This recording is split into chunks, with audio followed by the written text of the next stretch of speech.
Sir ayurvedic medicine వేడి చేస్తుందని చాలా మంది అంటూ ఉంటారు. అది నిజమేనా? ఎంతవరకు కరెక్ట్? దీని గురించి మనం ఎక్కువగా మాట్లాడుకోవాలి ఇప్పుడు. ఎందుకంటే ఈ ఆయుర్వేదిక్ అనగానే వేడి చేస్తుంది అనేది పెద్ద అపోహలాగా మారిపోయింది. ఎందుకంటే చాలా మంది చాలా రోజులుగా చెప్పి దాన్ని బాగా అలవాటు చేసేసారు. ఇందులో మెయిన్‌గా మనం మాట్లాడుకునేది ఏంటంటే, ఏ మందునైనా మనం తీసుకున్నప్పుడు ఖచ్చితంగా చక్కని హీట్ అనేది జనరేట్ అవుతుంది. అది డైజెస్టివ్ హీట్.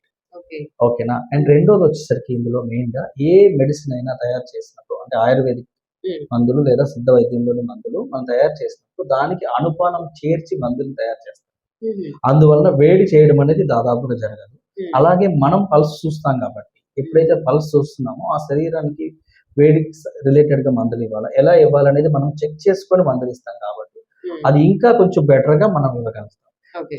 పర్టిక్యులర్‌గా చూస్తే మన పేషెంట్స్ ఎవరు దాదాపుగా హీట్ అనే కంప్లెయింట్ ఎవరు చెప్పరు.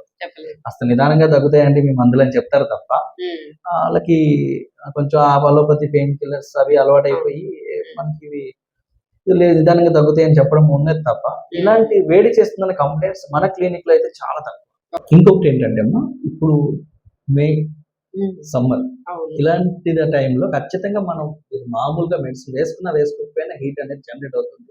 మనం డీహైడ్రేట్ అవ్వకుండా వాటర్, మజ్జిగ, కొబ్బరి నీళ్ళు, బార్లీ లేదా సబ్జా వాటర్ ఇలాంటివి మనం బెటర్‌గా కానీ చేర్చుకుంటే మన వాటర్ కంటెంట్ ఉన్న ఫుడ్స్ ఇలాంటివి చేర్చుకుంటే ఇంకా బెటర్‌గా ఉంటుంది. అంతే తప్ప ఆయుర్వేదిక్ మందులు వేడి చేస్తున్నాయని సమ్మర్‌లో మానేయడం అంత అవసరం లేదు. నేను మందులు వేసుకుంటా ఇలాంటివి వాడుకుంటా ఉంటే నార్మల్ అయిపోతుంది. పెద్ద కంగారు పడాల్సిన అవసరం లేదు.